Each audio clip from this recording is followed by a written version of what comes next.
Ryan Montgomery did not even stand up when his wife walked through the door. He lifted the wine bottle she had been saving for 15 years, the one meant for their anniversary, and he poured it into the glass of the woman curled against his chest. Then he looked at Grace, the woman he had been married to for 5 years, and he smiled the way a man smiles at a stranger who has wandered into the wrong house. "You're home early," he said. "You should have called. Victoria and I were just getting comfortable." And the worst part, the part that would haunt every person who heard this story, was that he meant for her to feel small. He wanted her to break right there on the floor of the mansion he paid for. He had no idea what he had just done. Before we go any further, I want to ask you something. If you believe a person's worth is measured by their character and not by their bank account, then take 1 second right now to subscribe to this channel and stay with me until the very end, because this story turns in ways you will not see coming. And do me a small favor. Leave a comment and tell me the name of the city where you are watching from right now so I can see just how far this story has traveled. Now let me tell you what really happened that night. The blanket Victoria Hayes had wrapped around her shoulders was not just any blanket. Grace recognized it the moment she stepped into the living room. It was the one her mother had stitched by hand in the final months of her life, sitting up in a hospital bed with thread and needle because she wanted to leave her daughter something warm to hold when she was gone. Grace had carried that blanket through every move, every hard year, every cold apartment, and now it was draped over the shoulders of the woman her husband had brought into their home. That was the first thing Grace saw. Not the wine, not the woman, the blanket. And something inside her went very, very quiet. "Grace," Victoria said, and there was laughter hiding behind her voice. "We didn't hear you come in." She did not move. She did not pull the blanket away or sit up straight or do any of the things a person does when they have been caught.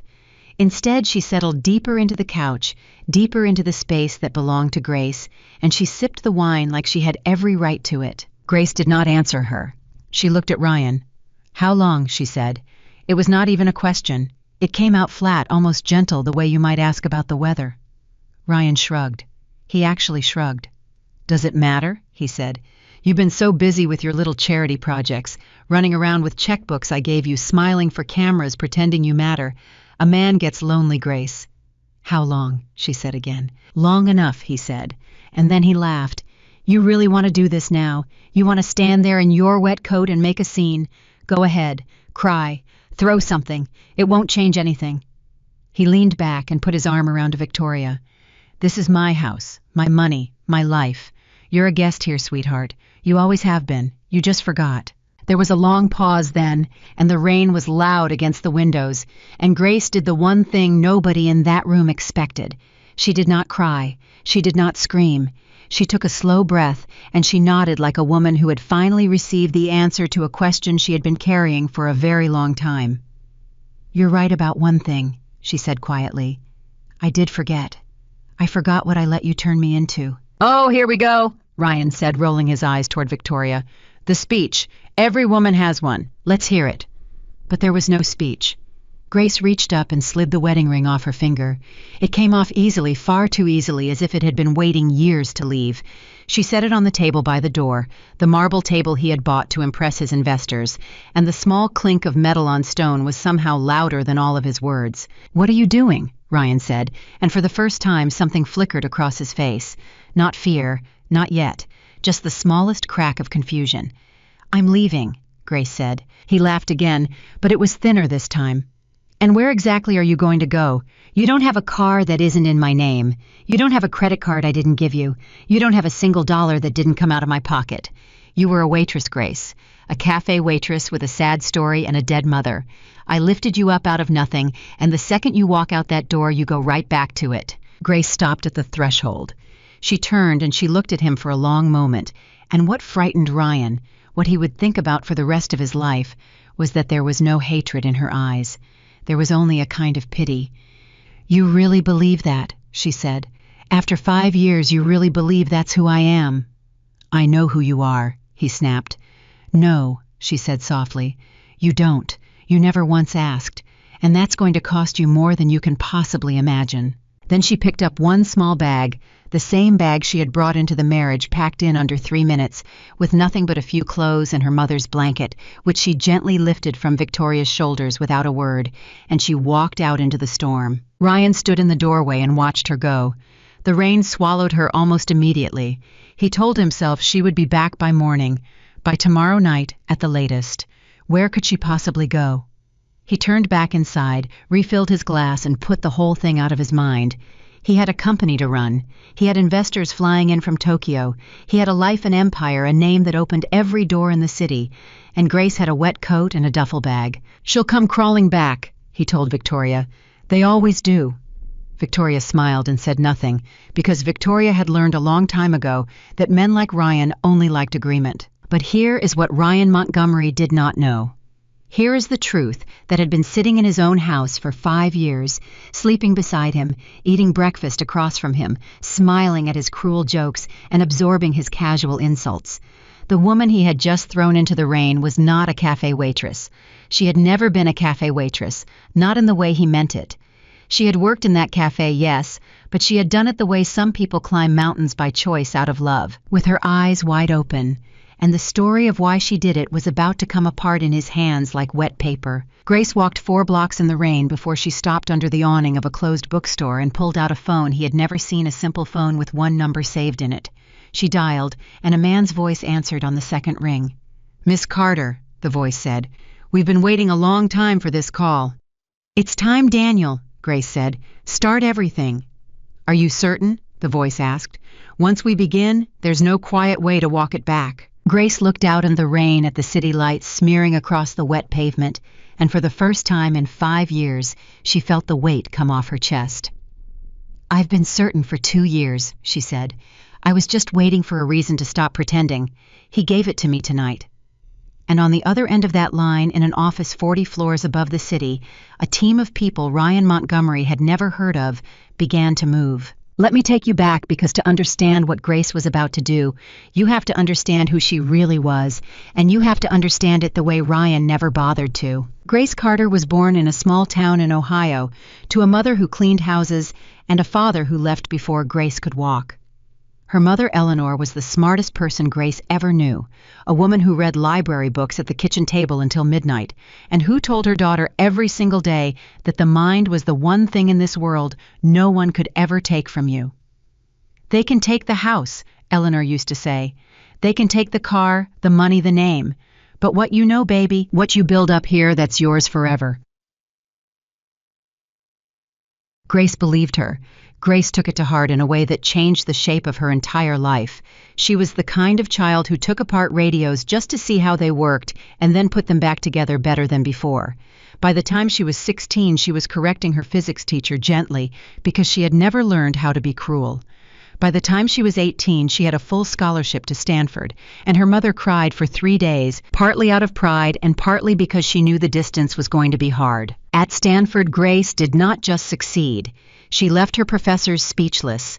She earned a degree in aerospace engineering, and then, because one was not enough for the questions she wanted to answer, she earned advanced degrees in propulsion systems and materials science. There were companies lining up to hire her before she had even graduated. There were research labs offering her her own team at an age when most engineers are still fetching coffee. And then in her final year, her mother got sick. It was the kind of sick that does not get better, the kind that comes with a name doctors say quietly and bills that arrive in thick envelopes. And Grace, who could have taken any of those jobs, who could have flown anywhere in the world and built rockets and made a fortune, did something that no one around her understood. She went home. She turned down every offer. She moved back to be near her mother, and because the medical bills were swallowing everything, she took ordinary jobs. She worked at a cafe, she worked nights, she did whatever paid, and she did it without complaint, because she had made a decision that the most brilliant mind in the room is worth nothing if it abandons the people it loves. "Anyone can build an engine," she told a friend once. "Not everyone shows up." For 3 years she did this. She held her mother's hand through treatment after treatment. She read to her at night from the same library books they had loved when Grace was small. And when Eleanor finally passed, she passed in a clean, warm room with her daughter beside her, holding a hand-stitched blanket, knowing she was loved. That to Grace had been worth more than any career. She never once called it a sacrifice. She called it a privilege. It was during those cafe years that she met Ryan Montgomery. He came in for coffee, a young investor with big plans and bigger confidence, and he saw a pretty waitress with sad eyes and decided she was a project. He liked the idea of lifting someone up. He liked the way it made him feel. He courted her, and Grace, exhausted and grieving and lonelier than she had ever been in her life, let herself fall for the warmth of a man who seemed to want to take care of her. She did not tell him about Stanford. She did not tell him about the degrees, the offers, the brilliant career she had walked away from. At first she did not tell him because it did not matter to her, because she had genuinely set it aside. And later she did not tell him because she began to understand something painful about the man she had married. Ryan did not want a partner. He wanted someone to rescue. He needed her to be beneath him. It was the only way he knew how to love. So she let him believe the story he wanted to believe. She let him believe she was nothing without him. And every time he reminded her of it, every time he made a joke about the cafe at a dinner party, every time he introduced her as the girl, he found something in her quietly hardened into a decision she had not yet made out loud. But here is the part that would have shattered Ryan if he had ever bothered to learn it. The part his private investigators would soon dig up and lay across his desk like a bomb. Grace Carter was not poor.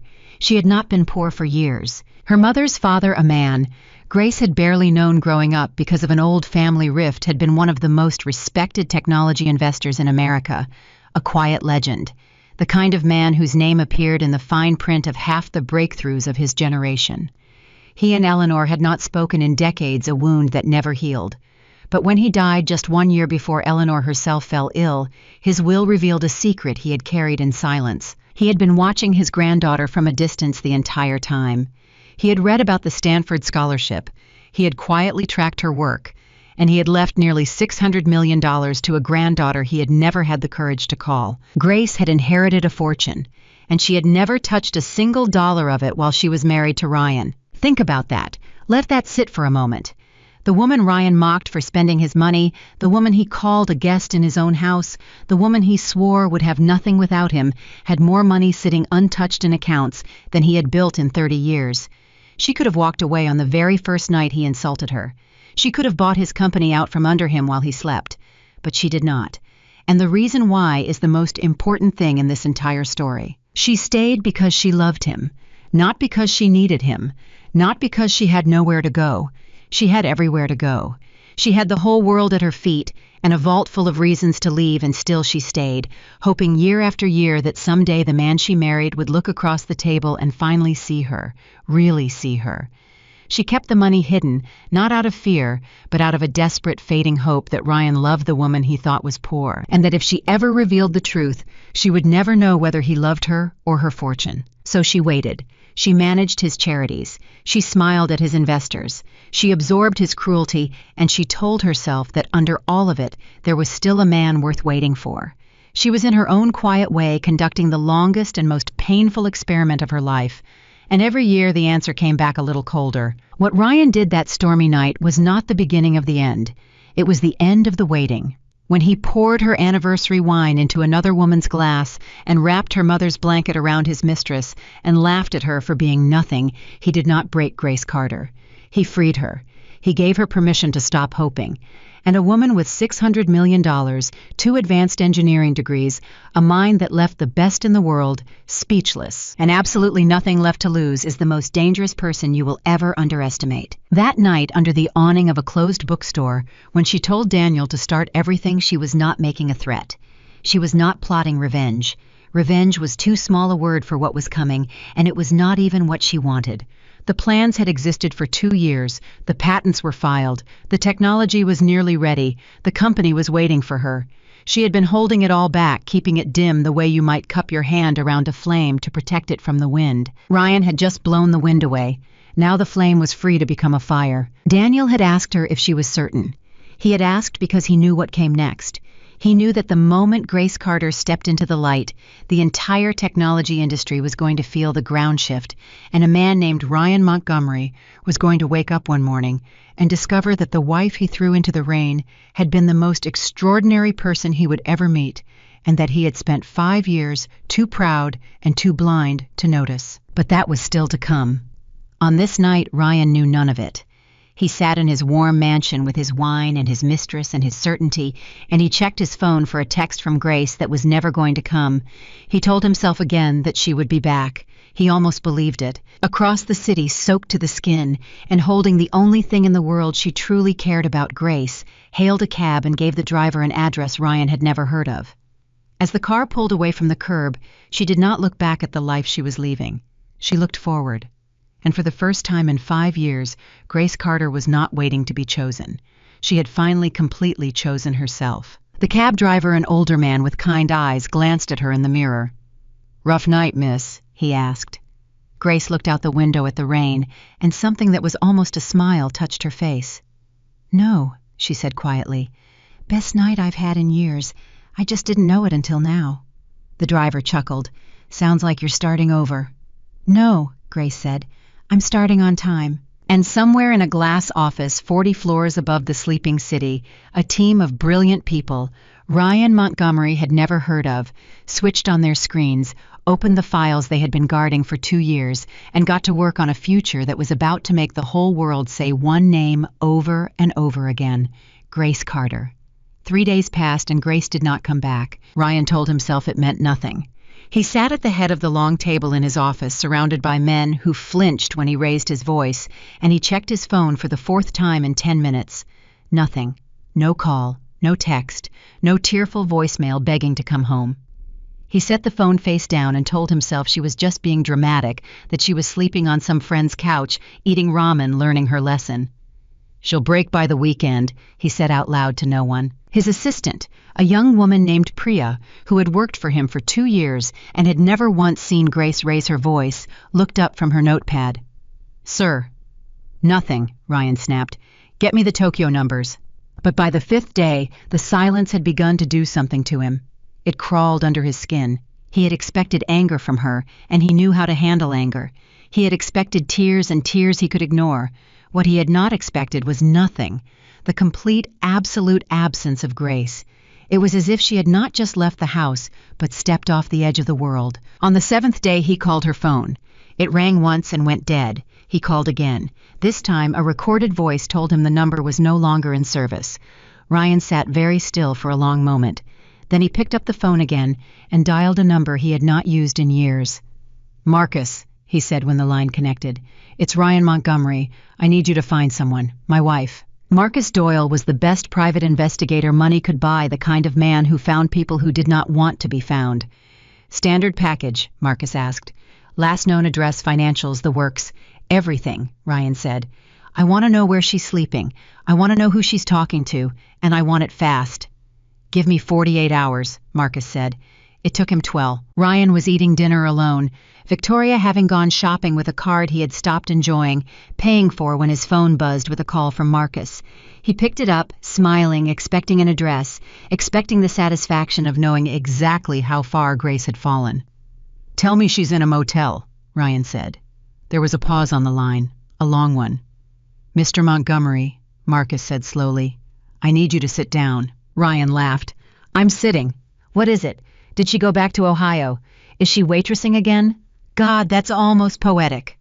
"Sir," Marcus said, and there was something in his voice Ryan had never heard from him before. It was caution, almost fear. "How much do you actually know about your wife?" The smile left Ryan's face. "What kind of question is that? I know everything about her. I married her. Cafe waitress, dead mother, no family, no money. I lifted her out of nothing. Why?" "Because almost none of that is true," Marcus said. The fork in Ryan's hand went still. "Your wife," Marcus continued, "Grace Carter. She graduated from Stanford, top of her class. Aerospace engineering and then 2 graduate degrees on top of it. Propulsion systems, material science. Mr. Montgomery, your wife is one of the most credentialed engineers I have ever run a background check on. There were companies trying to recruit her before she even finished school." Ryan did not speak. He could not. "It gets stranger," Marcus said. "She turned them all down. Every single one. Walked away from the whole thing right before graduation. The records show her mother got sick around that time. Terminal. Grace went home to take care of her. That's when she took the cafe job. She wasn't a waitress because she had no other options, sir. She was a waitress because she chose to be one. She gave up an entire career to sit at her mother's bedside. Ryan's mouth had gone dry. He thought of every dinner party, every joke he had made about the girl he found pouring coffee, every time he had introduced her as someone he had rescued. He thought of the way she had smiled through all of it and said nothing. "There's more," Marcus said, "and this is the part I really need you to sit down for." "I'm sitting," Ryan whispered. "Your wife is rich, Mr. Montgomery. And I don't mean comfortable. I don't mean she's got a savings account. Her grandfather was Arthur Whitman." The name hit Ryan like a fist. Arthur Whitman. Every person in the technology world knew that name. A legend. A quiet titan whose investments had built half the industry. A man whose endorsement could make a company and whose silence could break one. "That's impossible," Ryan said. "Whitman didn't have any grandchildren. It was public. His estate. His estate went to a granddaughter almost no one knew existed," Marcus said. "There was a family rift decades old. He and his daughter never spoke, but he kept track of the granddaughter from a distance. When he died, he left her nearly $600 million.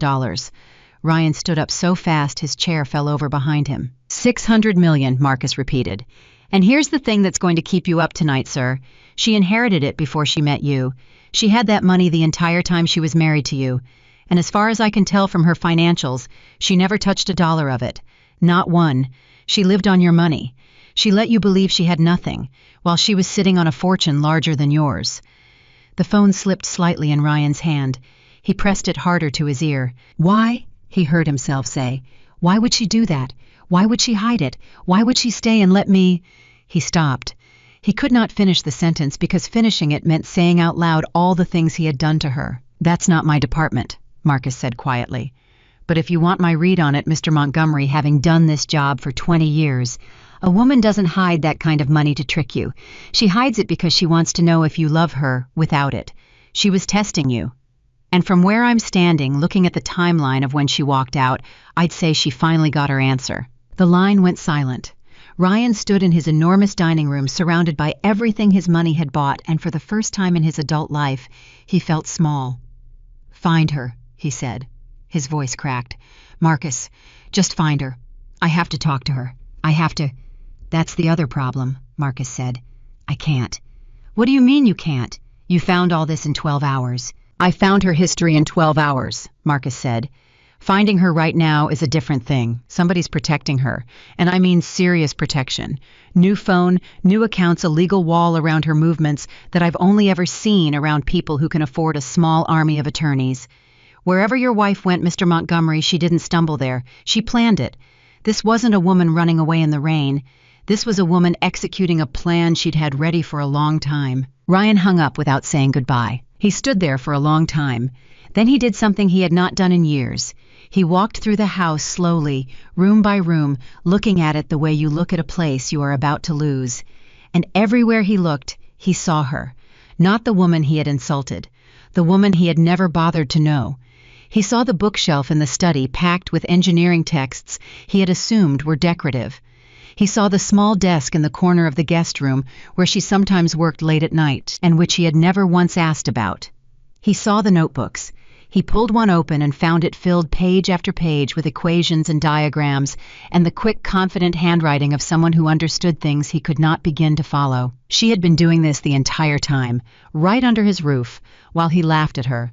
Victoria came home around 11, arms full of shopping bags, and found him sitting in the dark. "What's wrong with you?" she said, flipping on the lights. "You look like someone died." Ryan looked up at her, and something cold settled into his chest. He looked at this woman draped in things he had paid for, this woman who agreed with everything he said, who laughed at his jokes and never challenged him and never ever surprised him. And he understood with terrible clarity that he had thrown away something rare and real for something cheap and easy. "Get out," he said quietly. Victoria blinked. "What?" "You heard me. Get your bags. Get out of my house." "You're upset," Victoria said, setting the bags down carefully. "Let me—" "I said get out," Ryan roared, and Victoria flinched, and for once she did not smile and she did not argue. She gathered her things in tight, furious silence and she left, and the door slammed behind her, and Ryan was alone in a mansion that suddenly felt like a museum to his own blindness. The next morning he went to work and tried to bury it all in numbers. It almost worked. For 3 weeks, it almost worked. He told himself Grace was a closed chapter, that knowing the truth changed nothing, that a man with his name and his company did not need to chase after a woman who had lied to him for 5 years. He almost believed it. He even started to feel something like anger again, which was more comfortable than the shame. She had deceived him. She had made a fool of him. He could live with being the villain, but he could not live with being the fool. And then on a Tuesday morning, his entire world tilted on its axis. It started with a buzz. His phone, his assistant's phone, then every phone in the building all going off at once. Priya knocked on his door without waiting for an answer, her face pale. "Mr. Montgomery, you need to see this." "See what?" She turned the television on the wall to a business news channel, and there filling the screen was a headline that made Ryan's blood run cold. "Aerospace breakthrough stuns industry. Revolutionary clean propulsion system unveiled. Lead inventor revealed." And then they cut to a press conference, a room full of reporters, a stage, and standing at the podium, calm and radiant and completely in command, wearing a simple dark suit and absolutely no jewelry at all, was Grace. Ryan stopped breathing. She did not look nervous. She did not look like a woman who had fled into the rain 3 weeks ago with one bag. She looked like she had been born to stand exactly where she was standing. She spoke clearly without notes, explaining a system so advanced that the reporters in the room kept stopping to ask her to repeat herself, not because she was unclear, but because they could not keep up. "Dr. Carter," one reporter called out. "Industry experts are calling this the biggest breakthrough in propulsion in 30 years. How long have you been working on this?" Grace smiled, and it was a smile Ryan had seen 1,000 times across the breakfast table and never once understood. "Most of my life," she said. "I just hadn't been ready to share it until now." Dr. Carter. They were calling her Dr. Carter. Ryan sank into his chair. Priya was saying something to him, but he could not hear it over the roaring in his ears. On the screen, the woman he had thrown away, the woman he had called a guest in his own home, the woman he had told would have nothing without him, was being celebrated by the entire industry as a genius. The same engineers who would not return Ryan's calls were now lining up to praise her. "Get me out of this meeting," he said hoarsely. "Cancel everything. I need—" But before he could finish, his phone rang. It was Daniel Reyes, the head of his board. Ryan answered automatically. "Daniel, I can't right now." "Ryan," Daniel said, and his tone was strange. Careful. The tone people use when they are choosing their words because something has changed and they have not decided yet which side they are on. "We need to talk. The board needs to talk. Are you watching the news?" "I'm watching it," Ryan said. "Then you should know," Daniel said slowly, "that this woman, this Dr. Grace Carter, she's not just an inventor. We've been getting calls all morning, from shareholders, from analysts. Ryan, are you aware that someone has been quietly buying up shares in our company for the past several weeks, big blocks, through holding companies? We couldn't figure out who it was." Ryan's stomach dropped. "What are you telling me, Daniel?"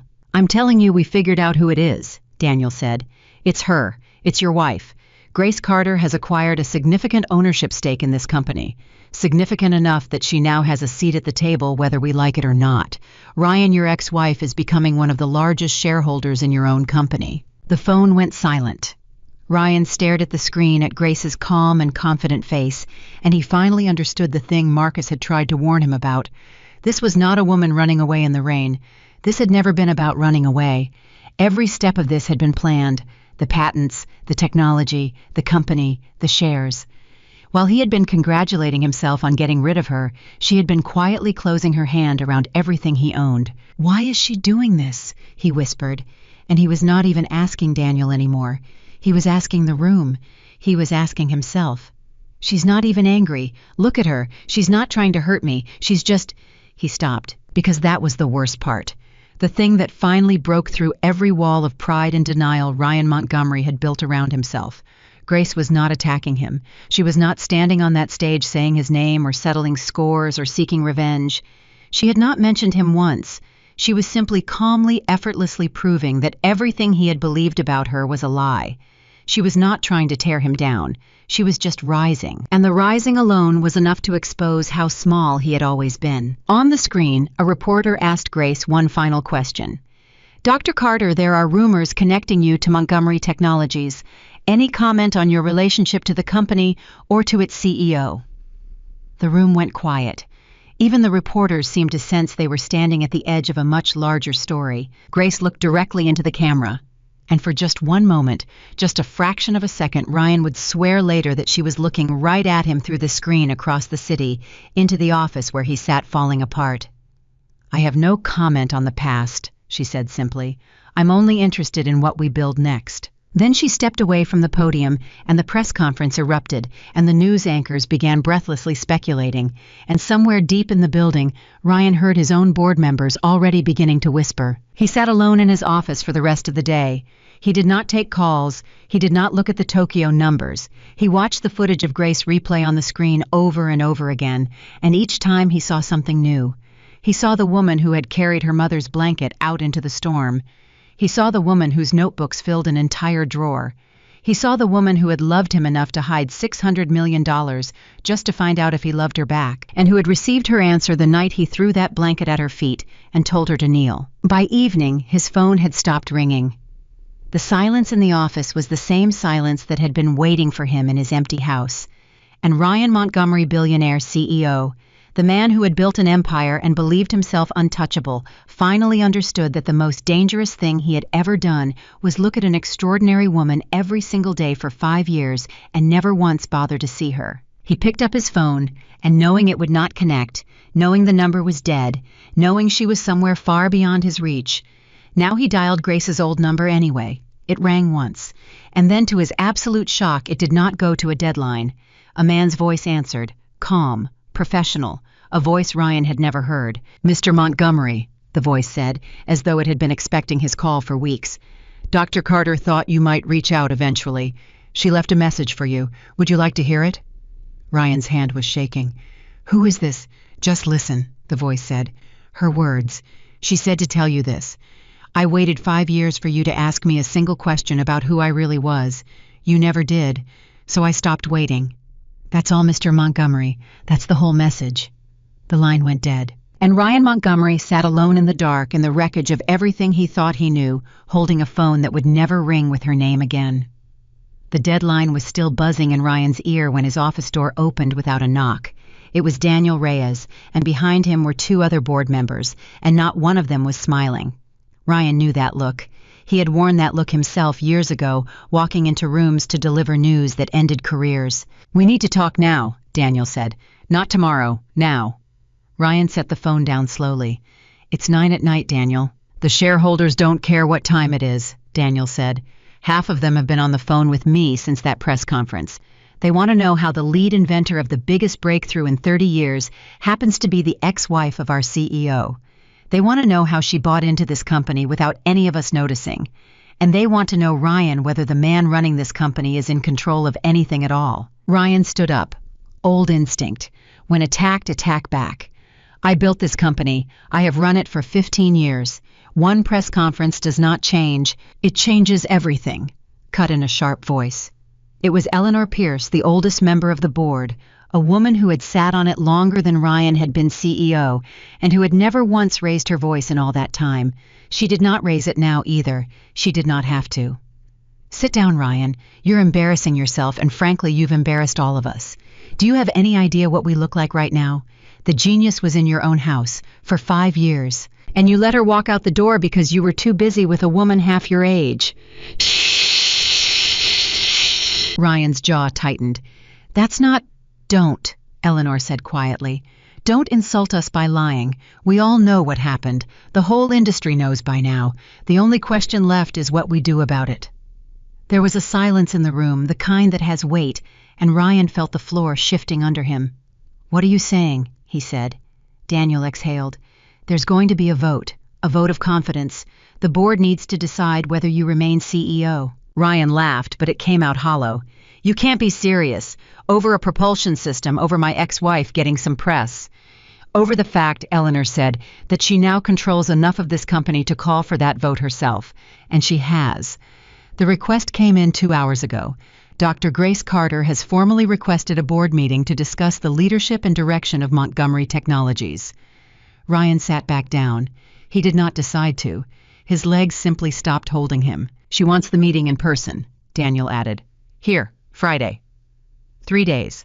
Ryan had 3 days before the woman he had thrown into the rain walked into his own boardroom as one of its largest shareholders and decided in front of everyone whether he kept the empire he had spent his life building. That night, he did not sleep. He sat at the small desk in the guest room, Grace's desk, and he opened her notebooks one by one.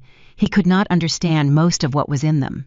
The equations may as well have been a foreign language, but he could understand the dates.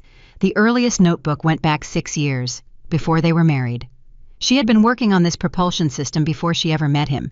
She had carried it through their entire marriage, working at this little desk in the dark while he slept, and he had never once asked what she was doing. On one page, tucked between diagrams, he found something that was not an equation. It was a single line written in her quick handwriting, and it stopped his heart. He asked me today what I'd do all day. I told him nothing important. He believed me. I don't know if that breaks my heart or saves it. Ryan closed the notebook. He put his head in his hands, and for the first time since Grace had walked out, he wept. The next 2 days passed in a blur.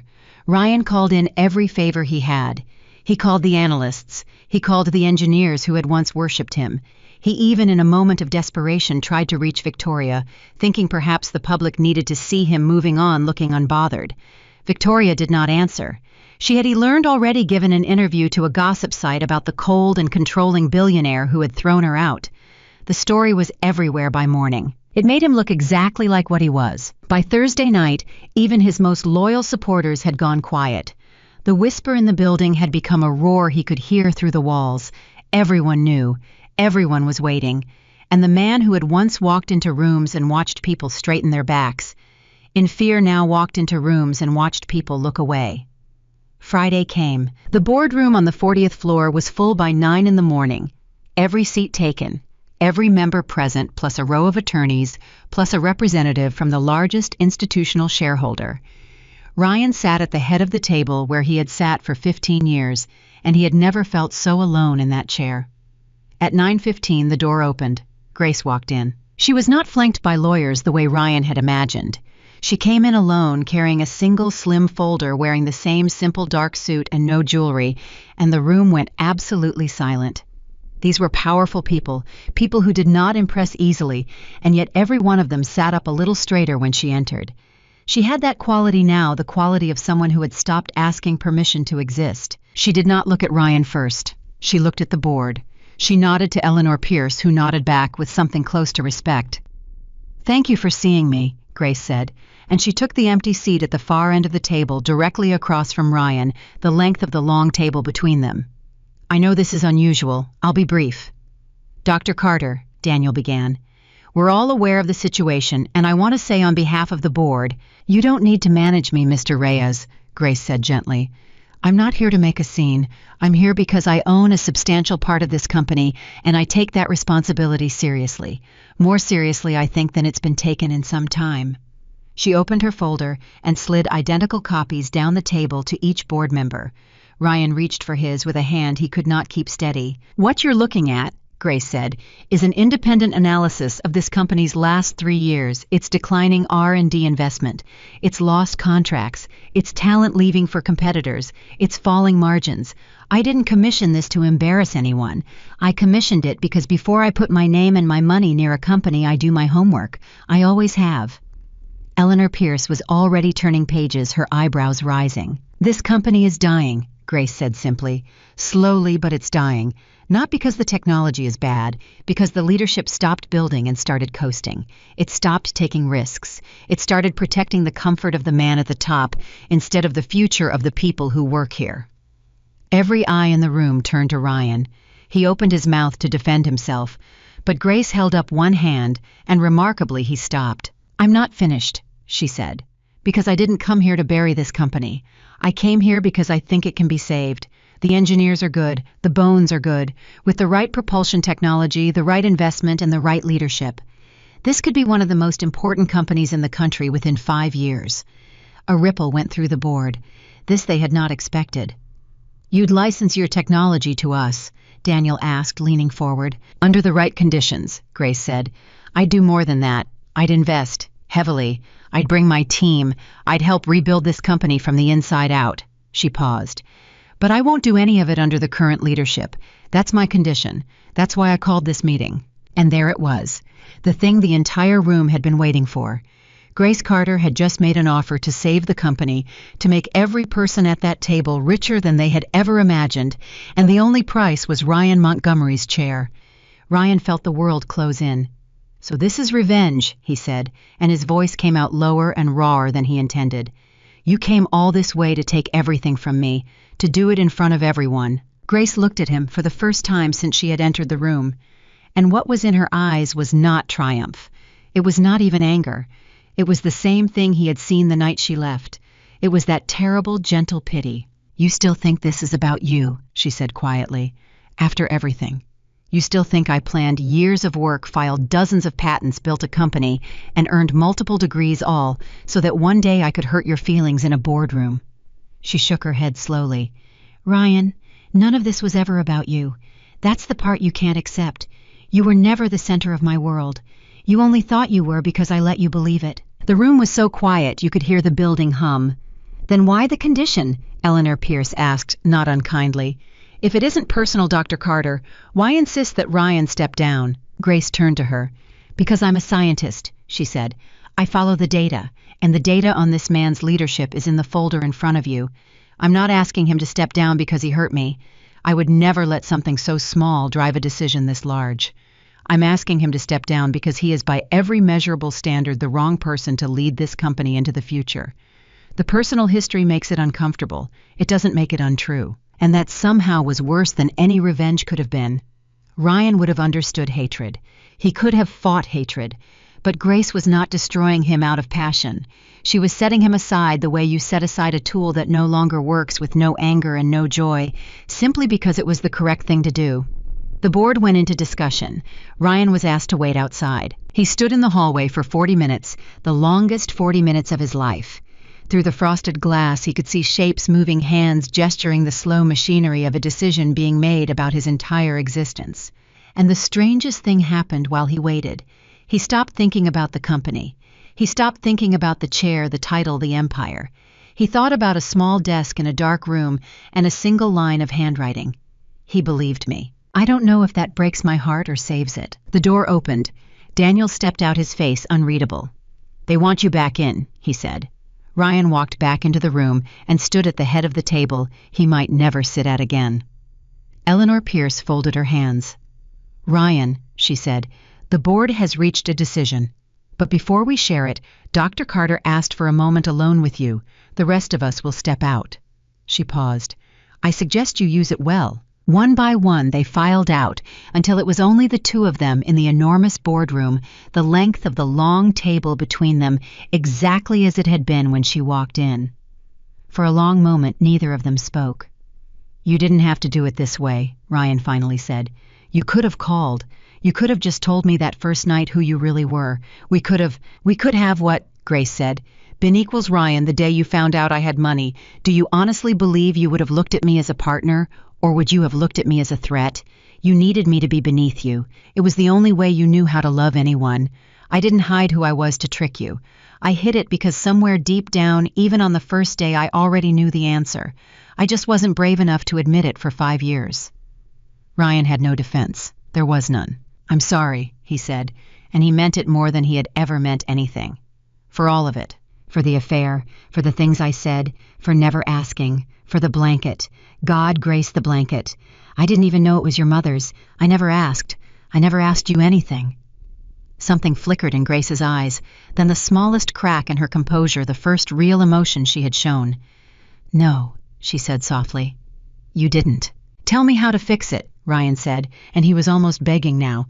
"Tell me what to do. I'll step down. I'll give you the company. I'll give you everything. Just tell me there's a way back." Grace stood.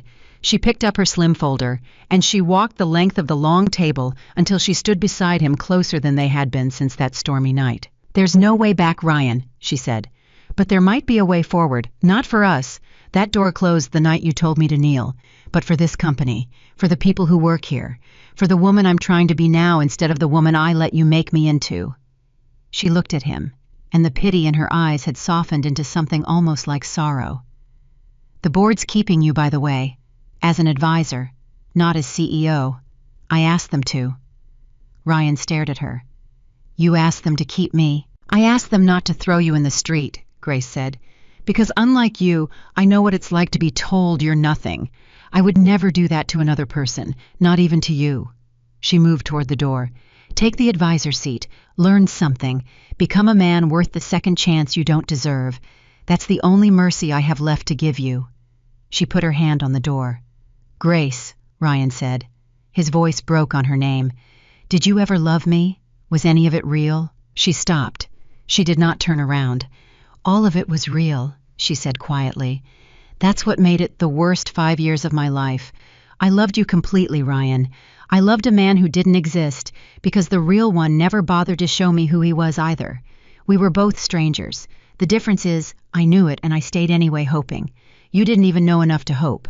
And then she opened the door and walked out, and the board filed back in to deliver a verdict Ryan already knew, and the empire he had built passed quietly out of his hands, and the only thing he was left holding was the truth he had spent 5 years too proud to see.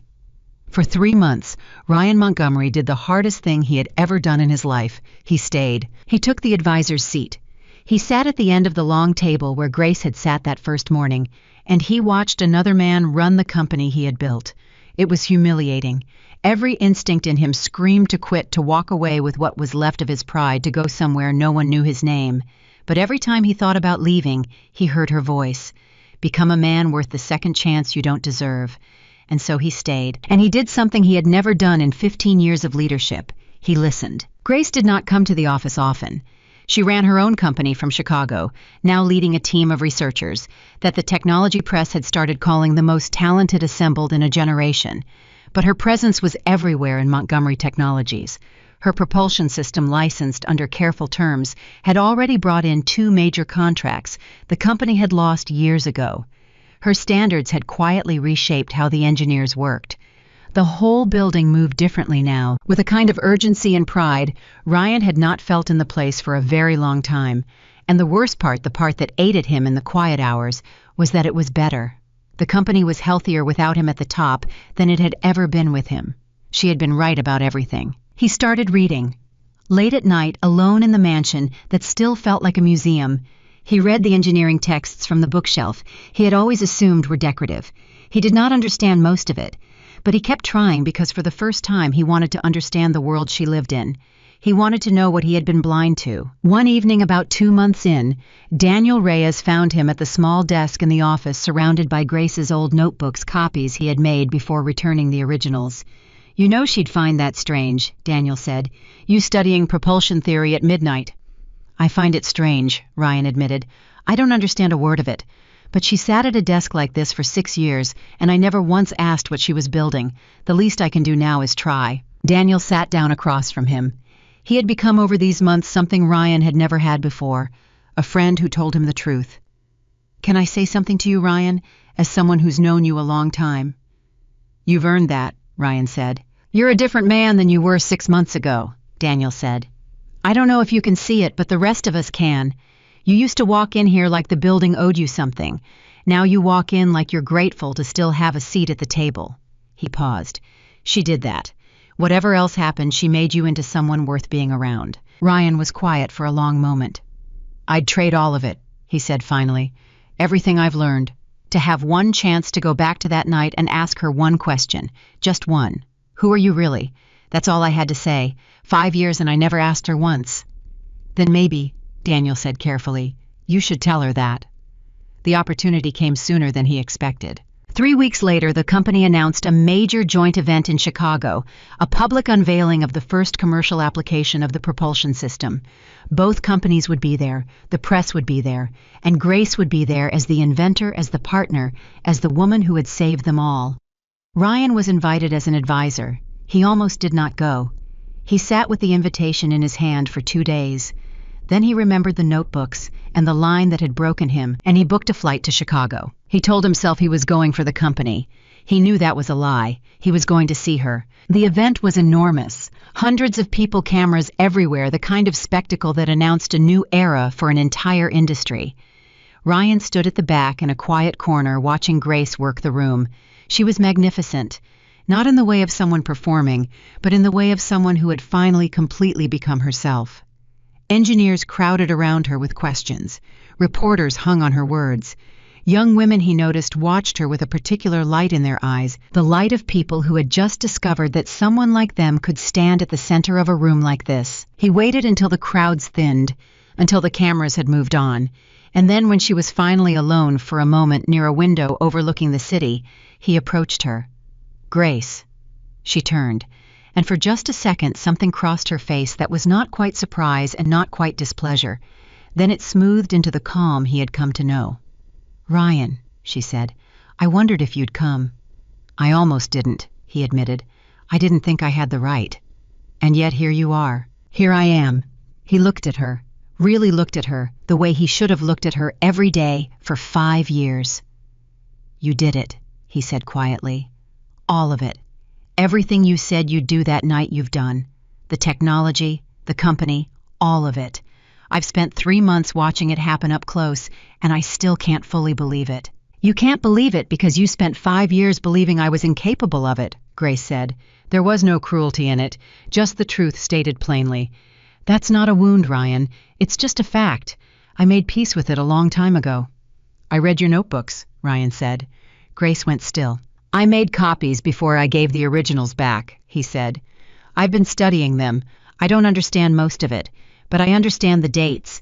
You were working on this before we met, the whole time we were married, at that little desk in the guest room." His voice tightened. "And I found something, a note you wrote in the margins. About a day I asked you what you did all day, and you told me nothing important, and I believed you." Grace's composure cracked just slightly. She looked away toward the window. "You wrote, 'I don't know if that breaks my heart or saves it,'" Ryan said. "I've thought about that line every single day since I read it. Which was it, Grace, in the end? Did it break your heart, or did it save it?" For a long moment she did not answer. When she finally spoke, her voice was lower than he had ever heard it. "Both," she said. "It broke my heart that the man I loved could look at me every day and accept nothing important as the answer. That he never once was curious enough to push past it. But it saved me too, because every time you accepted that lie, it reminded me that I was keeping the most important part of myself alive in a place you would never look. You couldn't take it from me, Ryan, because you didn't even know it was there. That little desk was the only place in our marriage where I got to be who I actually am." She turned back to him. "So yes, both. It broke me and it saved me. That was our whole marriage, really, wasn't it?" Ryan felt the words land like stones. "I'm sorry," he said. "I know it doesn't fix anything. I know it's 5 years too late. But I am. I'm sorry for all of it. And I'm not saying it to win you back. I know that's gone. I'm saying it because you deserve to hear it from me finally without any reason behind it, except that it's true." Grace studied him for a long moment, and then she did something that surprised them both. She sat down on the bench by the window and she gestured for him to sit beside her. Not close, but beside her. "I believe you," she said. "I can see it. You're different. I've heard it from Daniel, from the board, from people who have no reason to flatter you. The man who told me to kneel that night couldn't sit where you're sitting and say what you just said. So I believe you've changed." Ryan's heart leapt foolishly, and she saw it, and she gently put it to rest. "But changing doesn't earn you a way back to me," she said. "I need you to understand that because I think part of you came here hoping it might. A person can become better and still not be owed the thing they lost. You hurt me in a way that doesn't heal back into what it was, no matter how sorry you are. Your growth is good. I'm glad of it. It just isn't mine to be rewarded with. Do you understand the difference?" Ryan was quiet. Then he nodded slowly. "I think I do," he said. "For the first time, I think I do." "Then we understand each other," Grace said, and there was something almost warm in it. Finally, after all this time. They sat in silence for a while, watching the city lights come on below them, and it was Ryan, surprisingly, who broke it. "Can I ask you something?" he said, "and you can tell me it's none of my business." "Go ahead." "Why did you keep me on as an advisor? You had every reason to throw me out into the street with nothing. You could have done to me exactly what I told you I would do to you. Why didn't you?" Grace was quiet for a long moment. "Do you remember what you said to me that night?" she asked.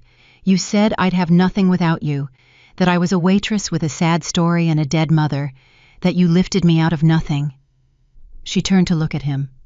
I spent 5 years carrying those words around, and I made a decision somewhere in there that whatever else happened, I was never going to become someone who said things like that to another human being, not even to the person who said them to me, especially not to him. She looked back out at the city. If I'd thrown you out with nothing, Ryan, I'd have proven you right. I'd have become you, and I would rather lose everything than become the kind of person who tells someone they're worthless. My mother raised me better than that, so I kept you on. Not for you, for her, for me, for the person I promised myself I'd be. And there it was, the deepest truth of who Grace Carter was, the thing that separated her from the man beside her in a way that no amount of money or genius ever could. She had been handed every reason in the world to become cruel, and she had refused. Her dignity was not a weapon she had been saving. It was simply who she was. Ryan felt tears in his eyes and did not bother to hide them. "Your mother," he said. "I never asked about her either. Tell me about her, please. I know it's too late, but I want to know about the woman who made you, if you'll tell me." And Grace, after a moment, did. She told him about Eleanor, about the library books at the kitchen table until midnight, about a woman who cleaned houses and read physics for pleasure, and told her daughter every single day that the mind was the one thing no one could ever take from her. She told him about the hospital and the treatments and the choice she had made to walk away from a brilliant career to sit at her mother's bedside. She told him about the blanket, stitched by hand by a dying woman who wanted to leave her daughter something warm to hold. And Ryan listened, truly listened, and with every word he understood more completely the magnitude of what he had thrown away. "That blanket," he said when she had finished, his voice barely a whisper. "The one I threw at your feet, the one I put on another woman's shoulders. That was the last thing your mother ever made you." "Yes," Grace said simply. Ryan put his head in his hands. "I'll never forgive myself for that," he said. "Of everything I did, that's the one I'll carry to my grave." "Good," Grace said. It was not unkind, it was honest. "You should carry it, not as punishment, as a reminder. The blanket isn't about you, Ryan. It never was. But what you did with it should teach you something about who you don't want to be anymore. Let it." She stood. "I have to go. There are people waiting for me." Ryan stood too. "Grace," he said, "thank you for seeing me even now, for more than I deserved. You could have left me in the dark forever, and you'd have been right to. Instead, you showed me the truth even when it cost you something to do it." Grace looked at him one last time, and the pity that had been in her eyes since that stormy night was finally completely gone. In its place was something else. Not love. That was over. But a kind of clean, peaceful acceptance, the look of a woman who had closed a chapter so completely that it no longer had any power to hurt her. "Goodbye, Ryan," she said. "Build something good with the time you have left. Be someone your name can be proud of. That's all I ever wanted for you, even when I was angry, even when you didn't deserve it." And then she walked away into the bright center of the room, back to the people who saw her clearly, back to the future she had built with her own hands. And Ryan Montgomery stood by the window and watched her go for the second and final time. But this time, he was not laughing the way he had that stormy night when he believed a poor woman had nowhere to go. This time he understood exactly where she was going, and exactly who she was, and exactly what he had lost. And though it broke him to watch her disappear into that crowd, there was something underneath the grief that he had never felt before in his entire life. I was glad. Glad that she had become everything she was always meant to be. Glad that the world finally saw her. Glad, even through his own ruin, that the most extraordinary person he had ever known was free. It was, he realized, the first truly unselfish feeling he had ever had, and he owed even that to her. The months that followed turned Grace Carter from a story the industry was talking about into a force the industry could not function without. Her company in Chicago grew faster than anyone had predicted. The clean propulsion system that had stunned the world at that first press conference was only the beginning. Her team developed application after application, each one solving problems that engineers had called impossible for decades. Contracts poured in. The technology press, which had once never heard her name, now could not stop saying it. She was on magazine covers. She was the keynote speaker at conferences, where the most respected minds in the field came specifically to hear her talk. And everywhere she went, she carried herself with the same quiet steadiness she had carried out into the rain that stormy night, the steadiness of a woman who no longer needed anyone's permission to take up space in the world. But the thing Grace was proudest of was not the contracts or the covers. It was the jobs. Her company created thousands of them. Good jobs in cities that needed them building a future instead of just chasing a profit. She insisted on it. When her advisors told her she could manufacture cheaper overseas, she told them no, that she had spent 3 years working ordinary jobs to pay her mother's medical bills, and she knew exactly what a good job meant to a family that was struggling. She built her factories in the places that had been forgotten. She paid wages that let people breathe. And when reporters asked her why, when it would have been so much more profitable to do otherwise, she always gave the same answer. "Because I remember being the person who needed the job," she would say. "I never want to forget her. She's the reason for all of this." It was during one of those interviews nearly a year after she had walked out of Ryan's mansion that something happened that Grace had not expected. The reporter, a thoughtful young woman, asked her a question that no one had asked before. "Dr. Carter, you've inspired a generation of young women in engineering. They write about you online. They cite you as the reason they didn't give up. Did you ever imagine back when you were working in that cafe that you'd become someone girls look up to?" And Grace, for the first time in any interview, did not have a smooth answer ready. She thought about it for a long moment, and then she said something that would be quoted for years afterward. "When I was working in that cafe," she said slowly, "a man told me I was nothing, that I'd have nothing and be nothing without him, and for a while in the quietest part of me I almost believed him. So if there's a girl out there right now who has someone in her life telling her what she'll never be, I want her to hear this from me. The people who tell you that you're nothing are telling you about the size of their own imagination, not the size of your worth. Don't you dare let someone else's small mind become the ceiling on your big life. I almost did. Don't make my mistake." The clip went around the world. It was watched tens of millions of times. And in a quiet office at Montgomery Technologies, an advisor named Ryan watched it on his phone alone, and he understood that she was talking about him, and he was not angry, and he was not ashamed. He was simply glad that the worst words he had ever spoken had been transformed in her hands into something that would help people for the rest of their lives. Even his cruelty, she had found a way to turn into something good. That was who she was. That was who she had always been while he was too blind to see it. Ryan, for his part, kept the promise he had made to himself. He stayed in the advisor's seat, and he made himself useful. He mentored younger executives, and to everyone's surprise, he was good at it, perhaps because he had finally learned the hard way every mistake a leader could make. The company thrived. He never tried to climb back to the top. He had learned at last the difference between a man who deserves power and a man who simply craves it, and he had made his peace with being the former by no longer being the latter. He never remarried. People assumed he was pining, but it was not quite that. It was that Grace had shown him a standard of what a person could be, and he could not bring himself to settle for anything that fell short of it, including in himself. He spent his evenings reading her old notebooks, the copies he had kept, slowly teaching himself enough to finally understand a fraction of the mind he had lived beside and never bothered to know. It became a kind of devotion, not to Grace exactly, to the lesson she had taught him at such a terrible price. Pay attention, see people, ask the question. Never ever assume you know who is standing beside you. Victoria Hayes, for those who wondered, faded back into the world she had come from. Her interview about the cold billionaire had earned her a few weeks of attention, and then nothing. She had built her life on being agreeable to powerful men, and when the power moved on, so did she, chasing the next warm seat to curl up in. There was no grand reckoning for her. There rarely is for people like that. They simply drift looking for the next thing to attach themselves to, never understanding that the women they envy have something they will never possess, which is a self that exists whether anyone is looking or not. Grace and Ryan never returned to the marriage.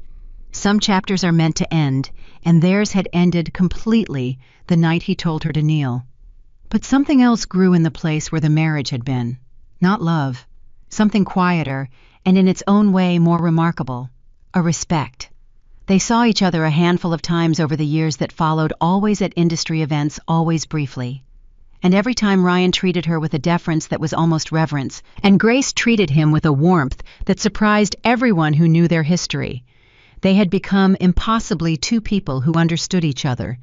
He had finally become a man worth a conversation, and she had become large enough in herself to have one without being diminished by it. At one such event years later, a young engineer who did not know their history saw them speaking quietly in a corner and asked a colleague who the man was that Dr. Carter seemed to know so well. "That's Ryan Montgomery," the colleague said. "He used to run the company that licenses her propulsion tech. Word is they were married once a long time ago." "Married?" the young engineer said, astonished. "What happened?" The colleague shrugged. "Nobody really knows the whole story, but look at them. Whatever it was, they came out the other side as something. Friends, I guess, or something like it." And that was true in a way, but it was not the whole truth. The whole truth was something only Grace and Ryan knew, and it was this. He had thrown her away believing she was nothing, and in doing so, he had set free the most extraordinary woman the industry would ever know. And she had risen so completely, so far beyond him, that she could afford to look back down at the man who had tried to crush her, and instead of crushing him in return, she had reached down and pulled him up into being someone better. That was her final victory, not the company, not the money, not the fame. It was that she had refused at every turn to let his smallness make her small. She had answered cruelty with dignity, and dignity had won. There is a moment Grace returned to often in the quiet years that followed when her work was done for the day and the office had gone still. She would think about that stormy night, about standing in the living room of a mansion that was never really hers, holding her dead mother's blanket, watching the man she had loved laugh at her and tell her she had nowhere to go. And she remembered the strange calm that had come over her in that moment. Not despair, calm, because in that instant she had finally understood something her mother had spent a lifetime trying to teach her. They can take the house, they can take the money, they can take the name, but what you build up here, baby, what you carry in your own mind and your own heart, that is yours forever, and no one can ever take it from you. Ryan had taken nothing from Grace that night. He had only revealed to her at last that she already had everything she needed. The degrees were already earned. The patents were already filed. The fortune was already hers. The genius was already inside her. All that stormy night did was give her permission to stop hiding it. He thought he was throwing her into the rain with nothing. In truth, he was opening the door to a future that had been standing ready and waiting for her all along, while she lingered in a marriage out of a love that deserved better, hoping a man would someday see her until she finally understood that the only person who needed to see her clearly was herself. So let this be the truth that stays with you long after the story ends. Never underestimate the quiet ones. The person sitting silently beside you asking for nothing, demanding no attention, may be carrying a strength and a brilliance you cannot begin to imagine. The strongest people in this world are almost never the loudest. They are the ones who never felt the need to prove themselves to anyone because they had already proven everything they needed to prove to the only person who mattered. Themselves. A person's worth is not measured by their bank account or their job or the clothes they wear or the house they live in. It is measured by their character, their integrity, and their refusal to become cruel, even when cruelty would be so easy. Grace Carter could have destroyed Ryan Montgomery. She had every right and every means to do it. And the fact that she chose not to, the fact that she chose dignity over revenge at every single turn, is precisely why she became someone the world looked up to, and he became someone the world forgot until she lifted him back up. Respect the people who stand beside you. Ask them who they are. Ask them about their dreams. Ask them what they are building at that quiet little desk in the dark. Do it now while they are still beside you, before life teaches you their value, the hard way, the way it taught Ryan Montgomery, who spent 5 years next to an extraordinary woman and learned what she was worth only after she was gone. One rainy night, a billionaire looked at the woman he had spent 5 years failing to see, and he believed she had nowhere in the world to go. He was wrong. She was not walking away from a life. She was walking toward the one that had been waiting for her all along. And she walked into it with her head held high, carrying nothing but a single bag and her mother's blanket and a mind no one could ever touch, and she never once looked back, because everything she needed she had carried with her all along. That is the story of Grace Carter. Remember it, and remember this above all: dignity will always outlast revenge. Intelligence belongs to no social class, and love cannot survive where respect does not live. Grace knew all of this the night she walked into the rain, and by the end, so did the whole world.